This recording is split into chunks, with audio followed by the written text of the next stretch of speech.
그저께 우리가 이틀 동안에는요, 우리가 욥기서 1장과 2장 말씀을 우리가 함께 묵상해 보았어요.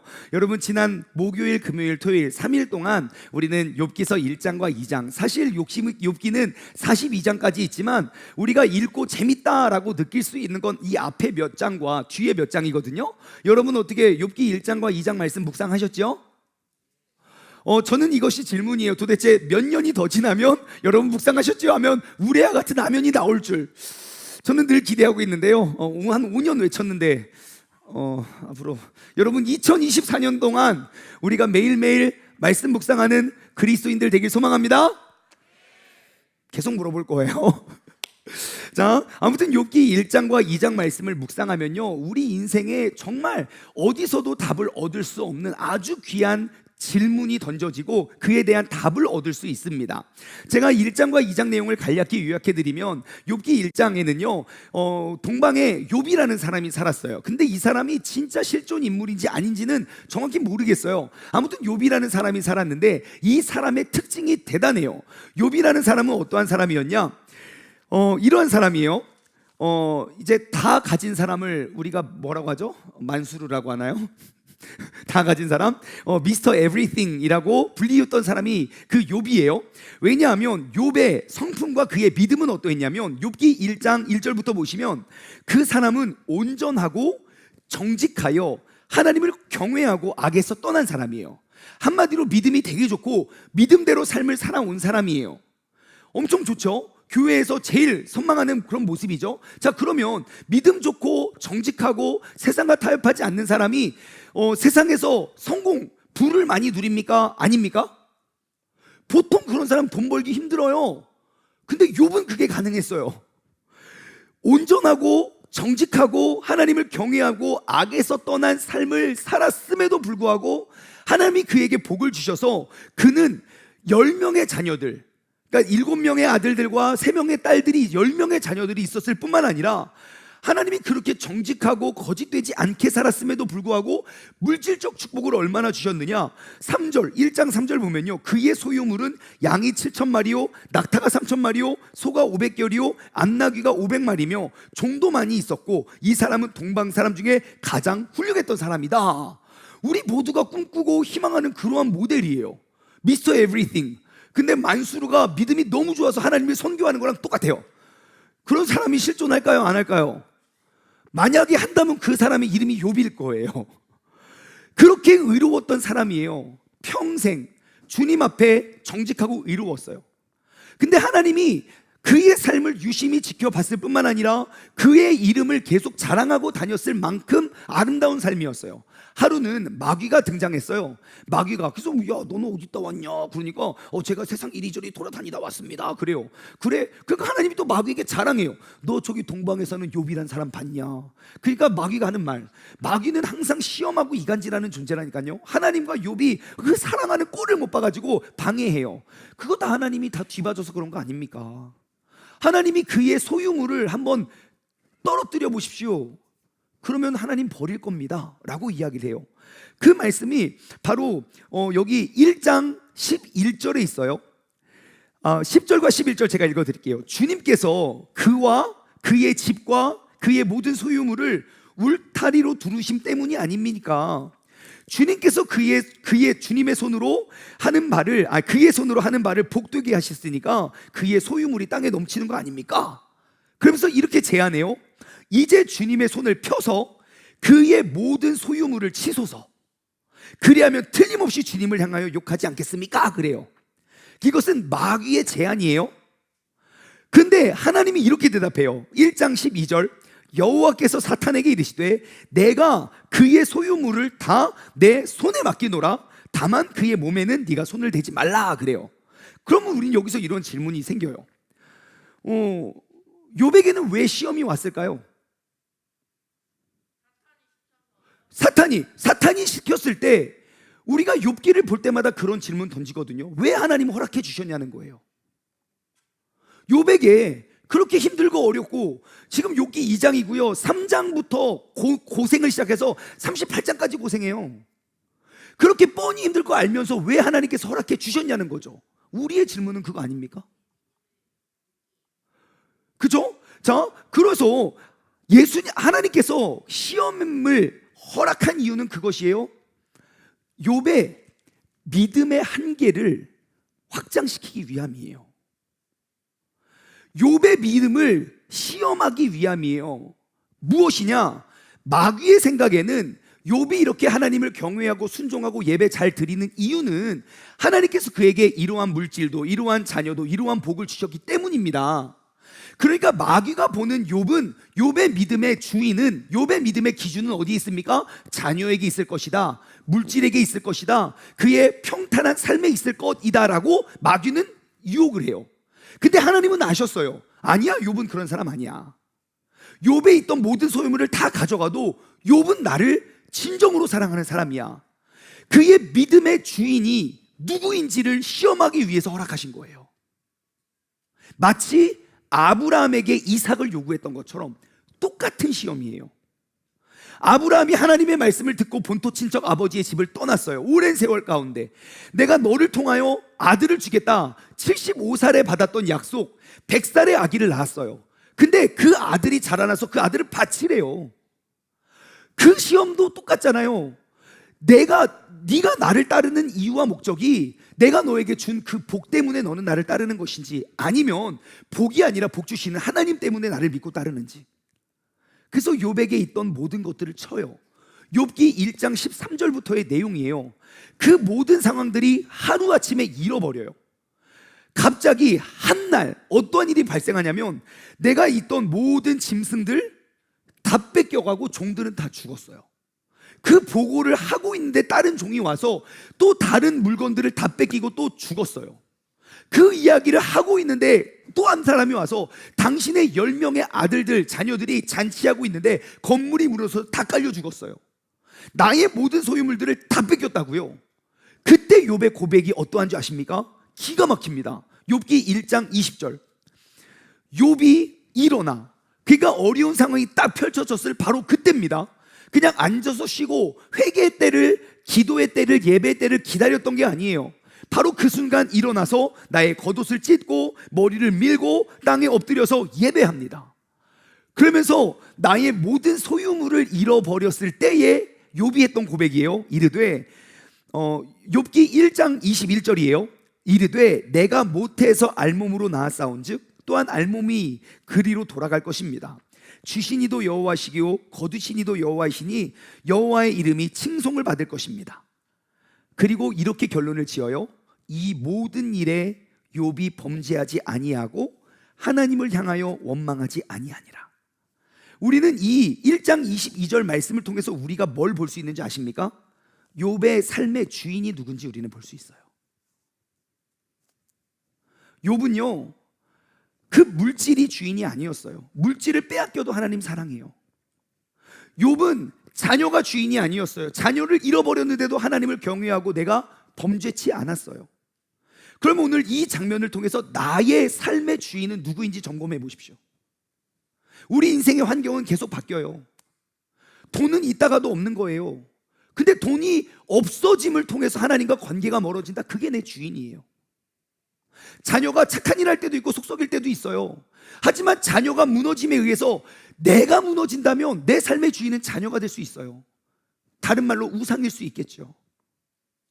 여러분, 욥의 인생은요, 그의 어떠한 소유물이 하나님을 향한 그의 믿음과 상관되지 않았어요. 모든 소유물을 잃어버렸지만 여전히 주님을 경외하고 여전히 주님을 사랑했어요.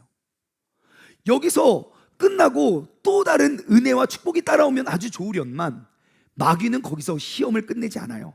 2장으로 넘어가잖아요. 하나님이 또 자랑해요. 3절, 2장 3절. 여호와께서 사탄에게 이르시되 야, 네가 내 종 욥 봤냐? 그와 같이 온전하고 정직하여 하나님을 경외하며 악에서 떠난 사람이 세상에 없다 하면서 이제 한 말씀이 더 추가돼요. 네가 나를 충동하여 까닭 없이, 즉 이유 없이 그를 치게 하였어도 그가 여전히 자기의 온전함을 굳게 지켰다 그래요. 그의 모든 소유물을 다 빼앗았어도 그의 삶의 중심과 기준은 나 하나님이지 그 소유물이 아님을 네가 봤냐? 자, 그럼 이 시험을 통해서 하나님이 발견한 건 뭡니까? 내 믿음의, 내 삶의 주인이 누구인지를 확신했어요. 그리고 내 믿음의 한계가 얼만큼인지 확신했어요. 그런데 이것을 영적인 세계와 육적인 세계를 한번 나누어 볼게요. 지금 육적인 세계는 어떻습니까? 욥 어디서 뭐 하고 있습니까? 지금 머리 밀고 그냥 옷 다 찢고 기도하고 있다고요. 내가 이렇게 기도하고 있을 때, 내가 하나님을 사랑하고자 이렇게 열망하고 있을 때, 하나님과 마귀는 뭘 하고 있는지 그 영적인 눈을 떠서 보십시오. 내가 아무리 억울해서 내가 그 억울함을 믿음으로 견뎌내고 있을 때, 나는 눈물 흘려 기도하지만 주님께서는 나를 자랑하고 계신다고요. 내 사랑하는 아들을 주목하여 보았느냐? 내 사랑하는 딸을 너는 보았느냐? 그는 모든 물질을 다 잃어버려도 나를 이렇게, 내가 나를 충동하여 까닭없이 그를 치게 하였어도 여전히 자신의 온전함을 지키고 있다. 여러분, 내 삶에 억울한 일, 억울한 시험, 그런 연단과 상처 속에 내가 처하게 된다면요, 여러분, 그때 꼭 나를 바라보시고 나를 자랑하고 계시는 주님을 기억하십시오. 내가 그 하나님의 모습이 보여지면 견뎌낼 수 있어요. 근데 그 모습이 보여지지 않으면 우리는 견뎌낼 재간이 없어요. 혹시 내가 시시각각 변하는 환경에 의해서 나의 믿음이 좌지우지 된다면 진짜 내 삶과 내 믿음의 주인이 누구인지 한번 점검해 보십시오. 내가 입으로만 하나님의 영광, 입으로만 온전히 주님을 따른다고 이야기를 하지만 내 모든 인생이 이것, 내 소유물이 없어짐에 의해서 흔들린다면 그것이 내 삶의 주인일 거예요. 우리는 이 욥의 사건을 통해서 다시 한번 내 삶의 주인이 누구인지, 내가 이렇게 믿음을 견디고 버티고 있는 것이 하나님께서 어떻게 생각하고 계시는지 우리는 발견하길 소원해요. 마귀가 또 한 번 의심해요. 자, 이제 마귀가 두 번째 제안을 합니다. 2장 4절이에요. 사탄이 여호와께 대답하여 이르되 가죽으로 가죽을 바꾸고 사람이 그의 모든 소유물로 자기의 생명을 바꿀지다. 이제 그의 생명을 주관하셨던 주님의 손을 펴서 그의 뼈와 살을 치소서. 그리하시면 틀림없이 주님을 향하여 욕하지 않겠습니까? 그래요. 자, 이 마귀의 제안은 무엇입니까? 그 소유물, 야, 욥 대단하네요. 알고 봤더니 진짜 욥이 하나님을 사랑했네요. 그런데 하나님, 욥의 믿음이 거기까지입니까? 그의 뼈와 살을 치고도 혹시 욥이 믿음을 붙잡고 있을까요? 분명히 뼈와 살을 치면 분명히 넘어질 거예요. 마귀의 시험이었어요. 근데 하나님이 그 제안을 받고 뭐라고 대답하는지 아십니까? 6절, 2장 6절, 여호와께서 사탄에게 이르시되 내가 그를 너희의 손에 맡기노라. 다만 그의 생명을 해야지 말지니라 라고 하나님이 그 시험을 허락해 주세요. 여기서 우리는 이것을 해석할 수가 없는 거예요. 아니, 적당히 하면 됐지. 재산 다 뺏어가고 자녀 다 죽이면 됐지. 아니, 내 인생 지금 밑바닥이라고요. 더 이상 내려갈 데가 없다고요. 근데 그 밑에가 있던가요, 없던가요? 있잖아요. 내 인생이 다 끝이라고 생각하고 내 평생 이렇게 어려움 처음 겪는데 더 이상 내려갈 곳이 없다고 생각하지만 그 밑에가 또 있다고요. 그럼 우리는 하나님을 원망해요. 나에게 왜 이렇게 어려움을 주셨습니까? 내가 무엇을 했기에 까닭 없이 왜 나에게 이렇게 어려움과 이렇게 고통과 절망을 나에게 주십니까? 라고 우리는 하나님을 원망해요. 근데 더 야속한 건 하나님이 허락하셨다는 거예요. 그럼 질문, 왜 하나님께서는 허락하셨을까요? 이렇게 힘들어하고 이렇게 아파할 걸 알면서. 여러분, 우리 인생에 어려움이 찾아오잖아요. 그것은 마귀가 나를 시험했던지 아무튼 하나님이 나를 시험하던지 나에게 주어진 그 시험은요, 내 믿음의 한계치를 확인할 수 있는, 내 믿음의 크기의 한계를 극복해낼 수 있는 방법이에요. 제가 달리 설명해 볼게요. 하나님의 욕심은 무엇이겠습니까? 내 믿음의 크기가 이만해요. 근데 하나님의 욕심은 내 믿음이 더 자라나고 내 믿음의 한계를 더욱더 키우기를 원하시는 분이겠지요. 우리의 믿음의 한계는 예수님만큼 커요. 근데 우리가 생각하기에 나는 작다고 생각해요. 그러니까 하나님의 욕심은 아니야, 너의 믿음의 크기는 이만해. 예수 그리스도께서 죽은 자까지도 살리시는 그 능력이 너의 안에도 있다고. 아무리 말해도 모르잖아요. 아니요, 하나님, 난 작아요. 그러니까 계속 설명해 주세요.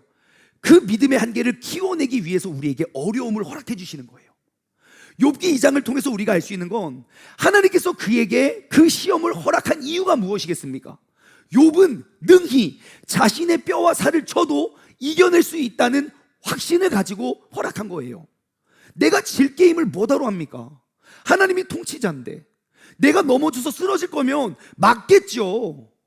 하지만 하나님이 허락하셨다는 건 욥은 알지 못해도 하나님은 아셨어요. 욥을 만드신 하나님, 욥을 설계하고 계획하신 하나님은 야, 너의 믿음의 한계가 여기냐? 아니야, 너 더 클 수 있어. 이것을 한번 증명해 보자.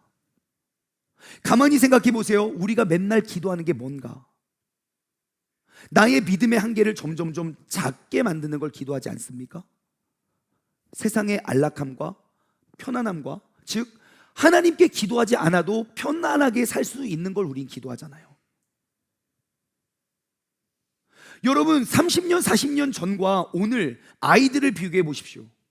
면역력이 너무 떨어졌어요. 제가 어릴 때 있잖아요, 저 진짜 놀림 많이 받았어요. 이름이 충만이어가지고 진짜 놀림 많이 받았거든요. 제가 그 놀림 다 받고 어떻게 한 줄 아십니까? 주님께 기도 절대 안 했고요. 더 크게 복수했어요. 목소리도 크고 열정적이잖아요. 오만 막 별명을 다 창의적으로 개발해가지고 더 놀렸다고요. 그래도 괜찮았어요.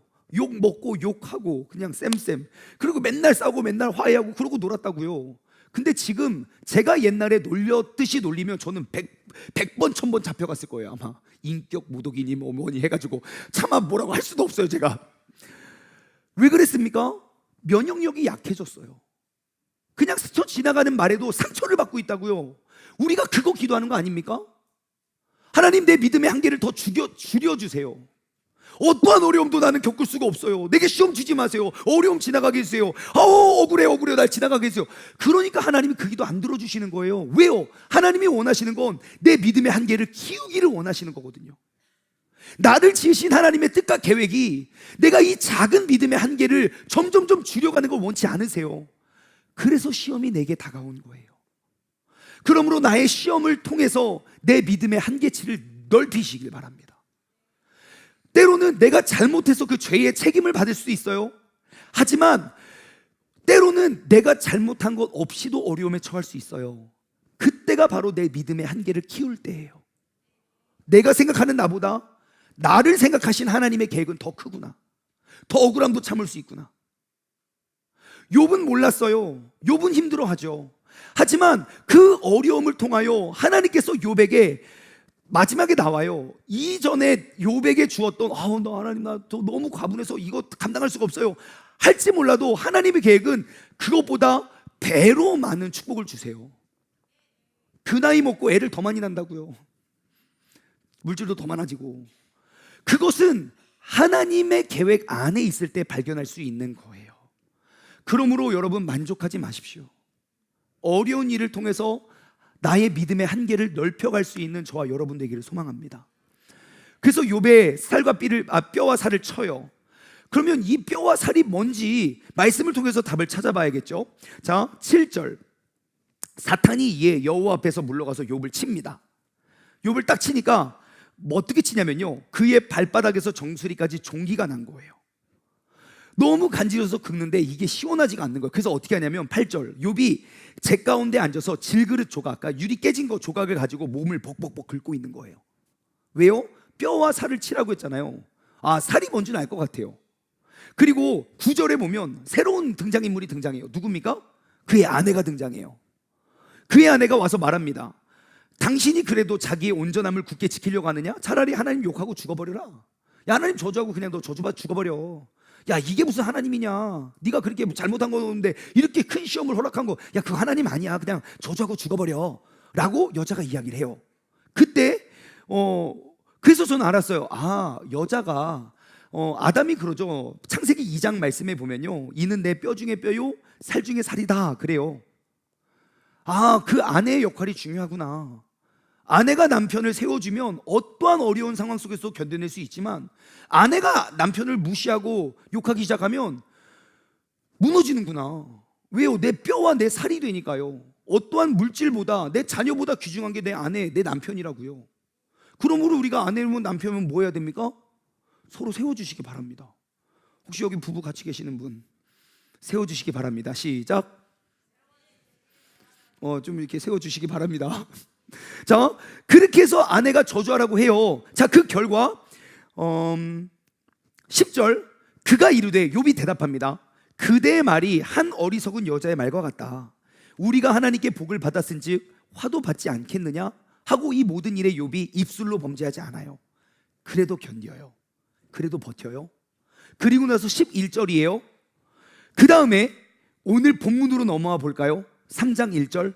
그 후에, 그럼 그 전에 무엇이 있었는지 모르겠어요. 아직은 모르겠어요. 근데 그 후에 어떤 일이 발생하면요, 욥이 입을 열어 자기의 생일을 저주하니라 그래요. 그리고 나서 그 뒤에 38장까지 저주해요. 저주하는 내용 잠깐만 나눠드리면요, 2절, 욥이 입을 열어 말하되 내가 난 날이 멸망하였더라면, 내가 태어나지 않았더라면, 뭐하지 않았더라면, 뭐하지 않았더라면, 더라면이 계속 나와요. 계속 나의 삶을 저주해요. 그러면 도대체 그 후에, 그 전에 무슨 일이 있어서 어떠한 상황 가운데 믿음과 그 순결을 지켰던 욥이 갑자기 이렇게 탈선하게 됐냐는 거예요. 그게 질문이에요. 여러분, 왜 욥은 범죄하지 아니하고 원망하지 않았던 인생이 이렇게 저주하고 원망하는 인생으로 바뀌었을까요? 과연 그 전에 무슨 일이 있었기에 그렇게 모든 소유를 잃어버려도 원망하지 않았고, 아내가 와서 욕하고 원망하지 않았던 인생이 갑자기 10절까지는 이 한낱 어리석은 여인의 말이요 하다가 그리고 그 후에 욥이 이렇게 있었나라고 한번 찾아볼까요? 2장 11절부터 한번 볼게요. 이 한 가지의 사건이 있더라고요. 그때는 언제입니까? 아내도 저주하고 그 다음에 종기가 나서 힘들어하고 있었지만 그래도 믿음을 지켰지만 이 모든 일에 욥이 입술로 범죄하지 않았을 때예요. 그때에 욥의 친구 세 사람이 옵니다.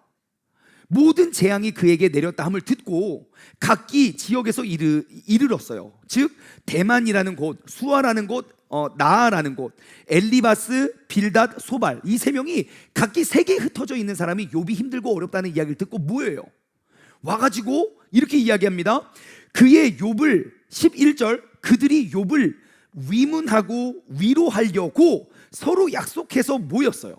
그들이 왜 전 세계에서 흩어진 사람들이 모였습니까? 욥을 위문하고 위로하려고 약속해서 모였어요. 그래서 왔어요. 12절, 눈을 들어서 멀리 보니까 그가 욥인 줄 알기 어렵게 되었어요. 왜냐면 정수리부터 발바닥까지 다 종기가 막 이거 막 그걸 복복 긁고 있었거든요. 우리가 알았던 욥이 아니에요. 내가 외국으로 떠나기 전에 우리가 함께 자랐던 욥의 모습이 아닌 거예요. 그의 모습을 멀리서 보게 되므로 그들이 하는 말, 그들이 일제히 소리질러 울면서 각자 자기의 옷을 찢고 하늘을 향하여 티끌을 날려 자기 머리에 뿌리고 밤낮 7일 동안 그와 함께 땅에 앉았지만 욥의 고통이 심함을 보므로 그에게 한마디도 말한 자가 없었더라 그래요. 그리고 나서 3장 1절이에요. 그 후에 욥이 입을 열어 자기의 생애를 저주했더라 그래요. 그럼 분명히 이 모든 것들을 빼앗겨도 지켜냈던 믿음이 왜 갑자기 원망하고 저주하는 입으로 바뀌었냐는 거예요. 어떠한 일이 있었죠? 그 친구들의 등장이에요. 근데 우리는 여기를 간과하고 넘어가는 경우가 있어요. 잘 보세요. 친구들이 위로하고 위문하기 위하여 왔어요. 그러면 한번 생각해 보세요. 이 사람들이 와서 욥이 너무 불쌍해요. 욥이 가까이 나가지도 못했어. 멀리서 지켜보면서 막 으아 막 울면서 욥아 어떻게 이렇게 된 거야? 하나님 진짜 나쁘다 하면서 막 그의 고통을 함께 즐기고 있어요. 그리고 났더니 욥이 열매가 뭐냐면 열매가 욥이 자신을 원망하고 저주하는 사람이 됐어요. 아니 위로하러 왔으면 원망하고 저주하던 욥이 위로를 받아야 되는 거 아닙니까? 근데 그들이 오기 전까지 욥 괜찮았어요. 어려운 일이 있었지만 견뎌냈다고요. 근데 욥이 갑자기 저주하는 사람이 되었던 원인이 무엇이냐는 거예요. 그들의 잘못된 위로예요. 한번 생각해 보세요. 친구들이 와서 일주일 동안 아무 말도 못하고 으악 울면서 막 불쌍해 어떡해요 너 인생 망했다 막 계속 그렇게 말할 때 그거 대신 차라리 욥에게 가서 야 욥아 괜찮다 나도 너처럼 힘든 일이 있었다.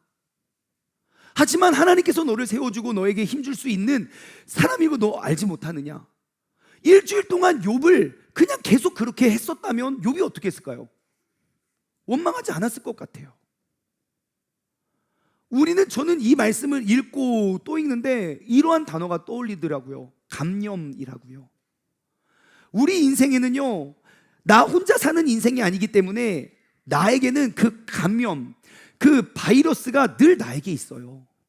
우리 모든 생태계는요, 영향을 받고 영향을 주게 되어 있어요.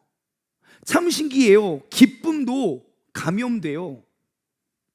혼자 막 행복하면 그 행복함이 번져요. 집에 아버지가 퇴근하여 있을 때 우리 가족들 잘 지냈어? 그러면 기분 좋아져요. 반대로 슬픔도 감염돼요. 짜증도 감염돼요. 저희 집에 아이가 셋이 있는데 누구라고 말할 수는 없지만 한 아이가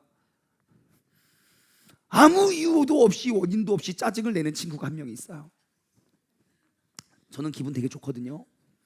그래서 이 아이가 원하는 대로 놀고 싶은 거 다 놀려주고 하고 싶은 걸 다 해줘요. 그러면 집에 가면 아무리 졸려도 내가 놀고 싶어서 놀았으니까 오늘 하루 종일 즐겁게 놀게 해주신 부모님 감사합니다. 그러면서 막 샤워도 하고 이빨도 열심히 닦고 내일 또 놀아야지 하고 기분 좋게 자면 좋잖아요. 일단 집에 가는 길에 졸려요. 그럼 이미 짜증이 나요. 나 하루 종일 기분 좋았거든요. 근데 얘가 막 짜증을 막 그러면 그 짜증에 감염돼요. 그럼 그 짜증이 화로 번져서 결국 몽둥이를 들게 되죠. 나 하나도 짜증 안 났거든요. 근데 이 짜증이 나에게 감염된 거예요. 여러분, 화도 감염돼요. 죄도 감염되고. 그래서 욥이 그 전에, 그 후에 자신을 원망했다면 그 전에 어떠한 일이 있었을까? 제가 봤을 땐 그래요. 욥의 모습을 보고 아무 말도 못하고 계속 욥이 그냥 자신의 모습을 보고 괜찮은 사람의 모습을 보면 나도 괜찮아질 수 있겠구나 라고 하겠는데, 그 친구들의 모습을 통해서 자신이 원망스러웠던 거예요. 비로소 자신의 모습을 본 거예요. 나 이 정도 심각한지 몰랐는데 얘네를 보니까 나 심각하구나. 야, 친구가 위로하러 왔으면 고맙다 친구야, 반갑다고 안아주고, 야 괜찮아 내가 널 위해 기도할게 하면 되는데 나 그 정도인가? 감염됐어요. 그들의 걱정이 욥을 집어삼켰어요. 욥 괜찮았어요. 하지만 그들의 원망이, 그들의 걱정이 욥을 집어삼켜 욥이 감염된 거예요. 그래서 38장까지 고생해요. 여러분, 오늘 이 본문을 통해서 우리의 삶을 돌아보았으면 좋겠어요. 나는 분명히 누군가에게 감염을 받는 사람이고 누군가를 감염시키는 사람일 겁니다. 나는 과연 어떠한 영향력을 받고 어떠한 영향을 미치는 사람인지 돌아보았으면 좋겠어요. 성경은 이야기해요. 예수 그리스도를 만난 사람들은 우리의 모든 부정적인 생각을 바꾸어 놓을 수 있는 한 열쇠가 있어요. 그게 바로 예수 그리스도예요. 우리가 1월 달에는 요한복음을 묵상했어요. 요한복음의 1장부터 우리가 9장까지 묵상을 했는데 그 내용을 다 살펴보면요, 하나 같은 공통점이 있어요. 그의 과거가 어떠하든지 예수님을 만나는 순간 그들은 새로운 역사를 써 나갔다는 거예요. 오늘 본문 말씀 욥이 3장 1절부터 보시면요, 욥이 입을 열어 자기의 생일을 저주하니라 그래요. 그 저주의 내용이 뭐냐면, 내가 그러하였더라면, 뭐뭐 하지였더라면, 내가 엄마 뱃속에 태어나지 않아, 그날 차라리 재앙이 왔었더라면, 내가 태어났는데 엄마 젖을 괜히 빨아먹어가지고 내가 살아갖고 그냥 내가 굶어 죽었더라면, 그냥 과거를 계속 덜하면 뭐뭐 할 거라면서 과거를 보면서 현재의 저주를 해요. 믿음의 사람은요, 아니요, 그리스도인이라면 우리가 과거를 입으로 말하는 것이 아니라 아직 내가 임하지 않았던 내일을 우리가 믿음으로 선포하는 사람이에요. 요한복음으로 넘어가잖아요. 여러분, 예수님을 만났던 사람, 예수님의 첫 번째 기적, 물이 포도주로 변했어요. 그것만큼 좋은 교훈이 어디 있습니까? 내가 평생 물처럼 살아왔지만 예수님과 함께하는 순간 나는 새로운 피조물, 새로운 창조물로 우리가 살아갈 수 있는 거예요. 인생은 역사야. 역사는 반복이라고요? 맞아요, 역사는 반복돼요. 옛날에 어려운 일이 있었으니까 또 어려운 일이 올 것 같아요? 맞아요. 예수님을 모르면 가능해요. 하지만 예수님은 길을 만드시는 분이에요. 나의 믿음의 한계가 여기서 계속 쳇바퀴 도는 게 아니고요, 믿음의 한계를 뛰어넘으면 내가 보지 못했던 일들을 경험하고 그러한 능력을 행할 수 있는 게 하나님이시라고요. 그래서 예수님을 만나면 우리는 아픔과 상처가 반복되는 게 아니라 아픔과 상처, 물과 같은 아픔과 상처가 포도주로 변하여 생명, 영혼을 구원할 수 있는 도구가 될 수 있는 것이에요. 그래서 우리는 주님이 필요한 거예요. 그 주님을 의지하기 위해서 시험이 허락된 거라고요. 요한복음의 그 다음에 4장에 보면요, 수가성의 여인이 나와요. 그 여인은 평생에 5번 결혼과 이혼을 했고, 그리고 지금 같이 사는 남자도 내 남편이 아니에요. 예수님이 그 여인을 만나요. 딱 그 한 명을 만나기 위해서 온갖 욕을 다 먹고 가요. 그 여인을 만났을 때 그 여인이 어떻게 되는 줄 아십니까? 내가 예수님을 만나 나의 이전 부정했던 과거를 숨기고 살았지만 예수님을 만나는 순간 내가 물 들어왔는데 그 물동이 버리고요, 돌아가서 자랑해요. 와서 보라고. 모든 사람들에게 초청해요. 나의 부정했던 과거가 도리어 영혼, 나와 같은 아픔을 겪는 영혼을 살리는 약재료로 쓰임받잖아요. 그 다음에 현장에서 가늠하다가 잡힌 여인이 있어요. 다 돌 들고 왔다고요. 이 여인 다 쳐 죽이려고. 근데 그 여인이 예수님을 만나자마자 그 여인은 새로운 생명의 기회를 얻어요. 그 다음 사건, 38년 동안 병자라고요. 희망이 없어요. 앞으로 38년이 더 지나도 나을 방법이 없다고요. 하지만 주님께서 그를 만나는 순간 그는 더 이상 38년, 그 병자의 인생이 39년으로 연결되는 게 아니라 나은 1년으로 살아가는 거예요. 또한 나면서부터 맹인이었던 사람이 나와요. 한 번도 본 적이 없어요. 하지만 주님을 만나는 순간 그는 맹인의 인생이 이어지는 게 아니라 보는 첫 번째 해가 된다고요. 여러분, 우리가 그리스도인이라면 나의 말, 나의 생각, 나의 모든 행동이 과거에 매이지 마십시오. 주님과 함께 내일을 이야기할 수 있는 우리 모두가 되길 소망합니다. 욥의 말이 과거에 내가 이랬더라면으로 돌아가는 것이 아니라 그랬지만 주님으로 말미암아 내가 이렇게 될 거야 라고 믿음의 선포를 했다면 욥기는 짧아졌겠죠. 여러분, 하나님께서 오늘 이 시간 이 자리에 우리를 왜 부르셨을까요? 여러분, 나의 말을 돌아보십시오. 나는 지금 무엇을 감염시키고 있는가? 나의 행동을 한번 돌아보십시오. 나는 그리스도인으로서 예수 그리스도를 증거하고 전파하고 있는가? 아니면 뒤에서 죄 짓는 그 모습을 전파하고 있는가?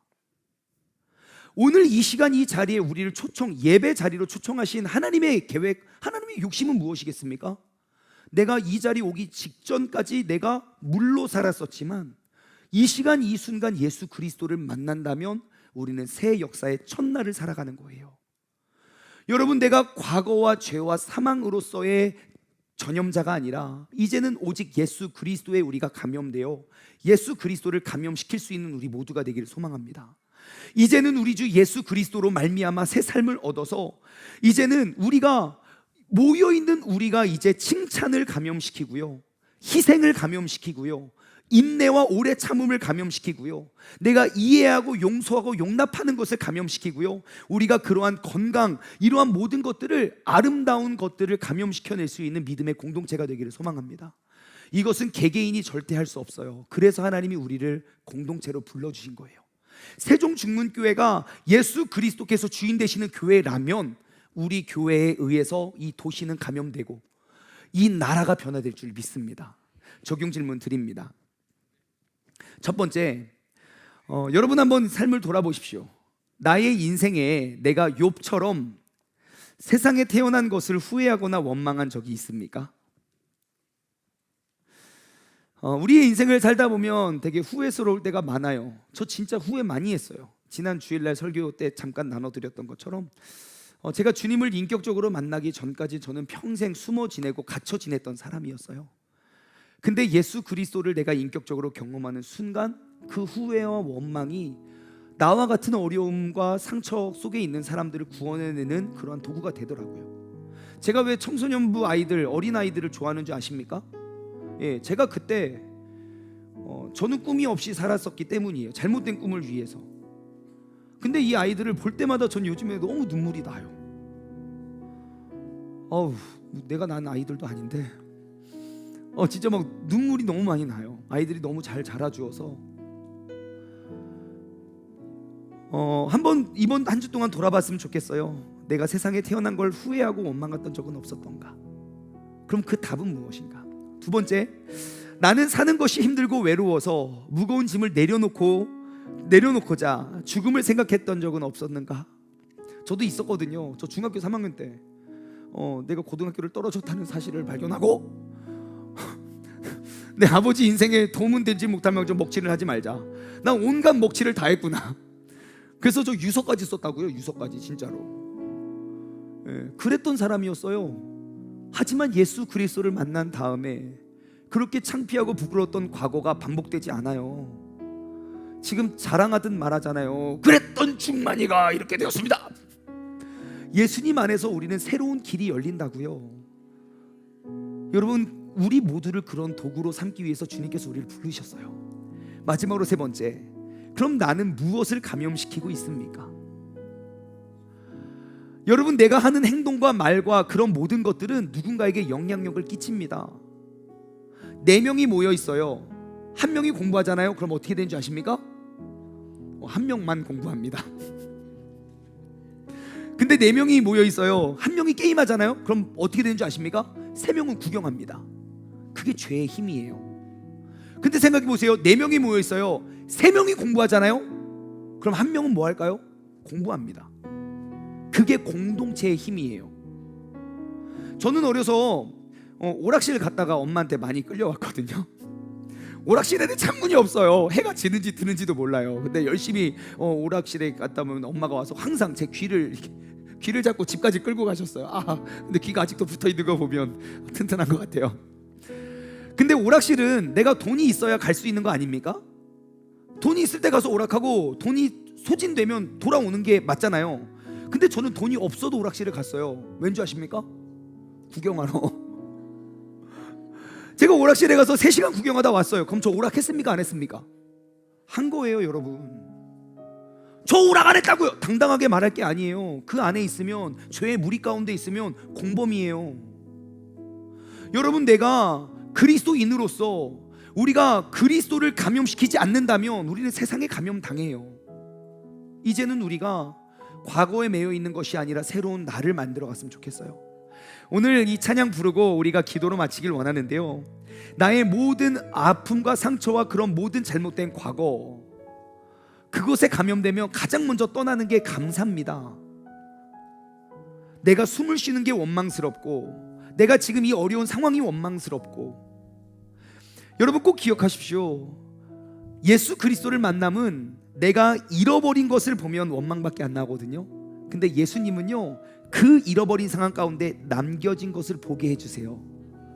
그래서 남겨진 것에 감사할 수 있는 거예요. 그래서 찬양은 고백해요. 내가 숨을 쉬는 것에 감사하다고요. 나를 구원해 주신 게 감사하다고요. 내가 주신 모든 것, 때론 가져가심도 감사해요. 왜냐면 아직 남겨진 것이 있으니까요. 내게 고난을 주신 것도 감사해요. 그 고난 속에 주님의 새로운 뜻을 발견하기 때문에요. 오늘 이 시간 예수 그리스도로 말미암아 우리가 고난 중에 왔다라도 감사로 돌아갈 수 있는 우리 모두가 되길 소망합니다.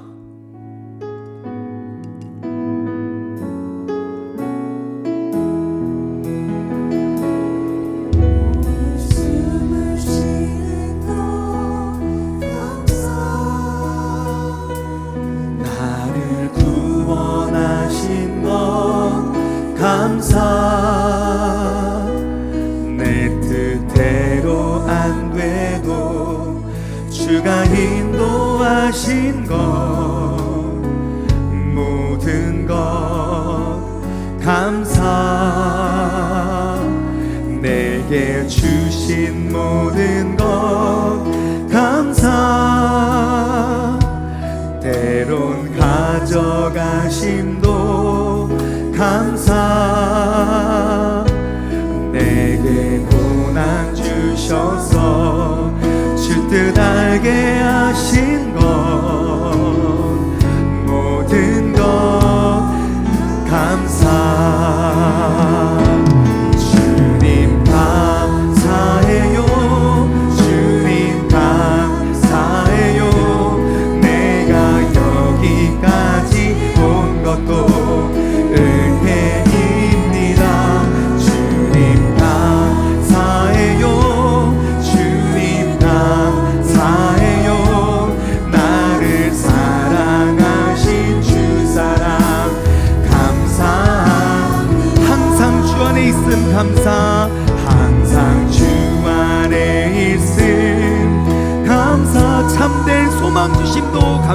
참된 소망 주심도 나 같은 사람도 자녀 삼아주신 것, 같은 사람도 자녀 삼아주신 내가 모든 걸 감사합니다. 감사, 주님 감사해요. 주님 감사해요. 주님 감사해요. 내가 여기까지 온 것도 은혜입니다. 감사해요. 주님 감사해요. 나를 사랑하신 주 사랑 감사합니다.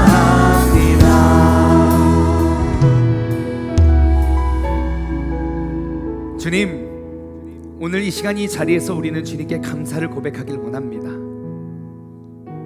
내가 하나님이 누군지 알지 못했을 때에는 나에게 시험과 역경과 어려움이 다가온다면, 때로는 내가 이해하지 못하고 내가 이해할 수 없는 그러한 억울한 상황 가운데 우리가 억울한 일을 당했을 때에는 우리는 그 감사보다 원망을 더욱더 크게 합니다. 하지만 우리에게 어려움이 처해 있다는 것은 너 한번 혼나봐라가 목적이 아니라 나의 믿음의 한계를 확장시키기 위해서는 그 방법밖에 없기 때문입니다. 내가 그 어려움과 그 억울함 속에서 나의 믿음의 크기와 하나님의 뜻, 그 가능성을 우리가 바라보며 우리가 감사로 이겨낼 수 있는 우리 모두가 되기를 소망합니다. 우리가 이 시간 이 자리에 모여서 우리가 함께 이 욥기서 말씀을 우리에게 허락하여 주신 주님의 뜻, 내가 여전히 입을 열어 나의 생애를 저주하면서 과거만 읊조리는 사람이 아니라 내가 어떠한 상황과 어떠한 모습으로 이 자리에 섰을지라도 예수 그리스도를 만나 우리가 평생 한 번도 살아본 적 없는 내 인생의 첫 번째 페이지, 첫 번째 역사를 써나갈 수 있는 우리 모두가 되게 하여 주옵소서. 그것의 삶의 변화가 나에게 머물러 있는 것이 아니라 이제 내가 예수 그리스도에 감염되어 예수 그리스도를 감염시킬 수 있는 사람이 되길 원합니다. 이 자리에 있는 우리 모두가 그리스도인으로서 살아가 내 가정과 내 직장과 내 학교와 이 도시와 이 나라를 그리스도의 계절로 바꾸어낼 수 있는 우리 모두가 되게 하여 주옵소서. 이제는 우리 주 예수 그리스도의 은혜와 아버지 하나님의 무한하신 사랑하심과 성령님의 교통하심이 예수 그리스도에게 감염되어 예수 그리스도를 감염시키길 소망하는 사랑하는 우리 세종 중문 가족들 머리 위에 이제로부터 영원토록 함께 하시길 간절히 축원하옵나이다.